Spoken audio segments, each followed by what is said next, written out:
Pertama begini ya, sebelum sampai ke sana, saya ingin menggunakan hak saya untuk menyampaikan klarifikasi beberapa hal. Ya. Pertama tadi menyebut bansos. Bansos. Ada 495 triliun dikucurkan untuk kepentingan pemilu. Wah, itu logika yang sangat sesat dan menyesatkan. Kalau dalam bahasanya Pak Sukidi itu dolu wa dolu. Sesat dan menyesatkan. Kenapa? Karena bansos 495 triliun itu angka dana bantuan sosial untuk kepentingan subsidi selama setahun. Yang di dalamnya ada subsidi BBM, ada subsidi listrik. Kecuali kalau Pak Romi sama Pak Pipin nggak setuju ada subsidi BBM sama subsidi listrik. Dampaknya nanti BBM naik sama listrik naik. Kalau itu dikatakan takut ada kaitan sama pemilu. Karena saya yakin ada pemilu, nggak ada pemilu ya memang ada subsidi BBM dan subsidi listrik. Oke. Jangan ditarik-tarik ke sana. Kemudian ada subsidi pupuk. Yang para petani justru mengatakan harus ditambah. Karena total kebutuhan pupuk kita yang harus disubsidi berdasarkan dengan luas area lahan harusnya itu adalah 14,5 juta ton. Tapi yang mendapatkan alokasi subsidi hanya sebanyak 9 juta ton. Masih ada lag sekitar 5,5 juta ton. Ya kalau itu ada pemilu, nggak ada pemilu ya memang ada itu. Kecuali kalau Pak Pipin sama Pak Romi mengatakan tidak perlu ada subsidi pupuk, nggak apa-apa. Dampaknya nanti pupuknya naik. Nggak apa-apa. Tapi itu umumkan dulu sikap politiknya pidato sana di depan DPR bahwa P3, PKS menolak subsidi pupuk. Jangan hanya mereka-reka supaya fair. Nah itu yang kemudian ada subsidi PKH yang penerima KPM-nya itu ada sekitar 10 juta. KPM keluarga penerimaan manfaat PKH umumkan aja.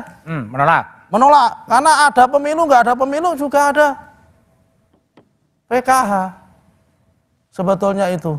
Jadi kalau kemudian orang mengatakan ada politisasi, apalagi kemudian personifikasi terhadap bansos dan sebagainya itu orang yang tidak paham terhadap kondisi lapangan. Kenapa? Karena faktanya itu kekuasaan itu terstruktur dan tersebar. Bupati lebih banyak PDIP yang banyak jadi bupati dan gubernur. Kemudian kekuasaan tersebar yang menangani ini, nangani itu juga banyak hal dan sebagainya. Ini tidak numpuk pada satu orang dalam situasi hari ini.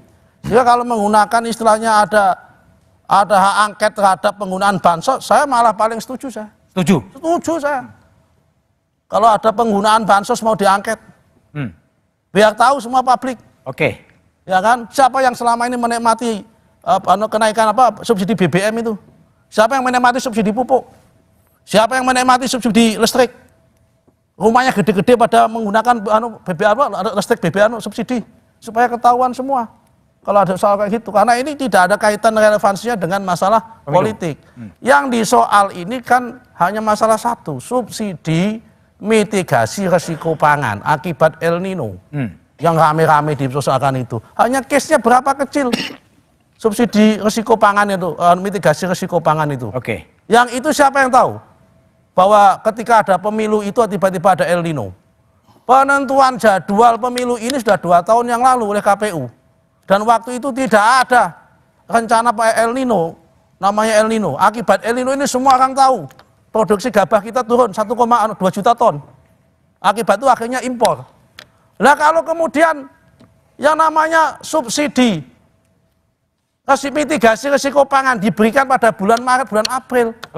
Ya telat yang sudah panen raya. Justru yang namanya, kita tahu nggak ada MT1, MT2, MT3. MT1 itu masa paling rawan. Karena MT3 karakter lahan kita itu non teknis. Semua produksi pada MT3 itu menurun. Pak Romi kan mantan ketua Komisi 4. Tentunya paham soal ini. Romi, gimana? Sesat dan menyesatkan. Sebentar sebelum Pak Pin ya. Menurut Romi dulu ya. Itu penyederhanaan masalah. Nah yang kedua ya. Sebentar, biar Romi dulu.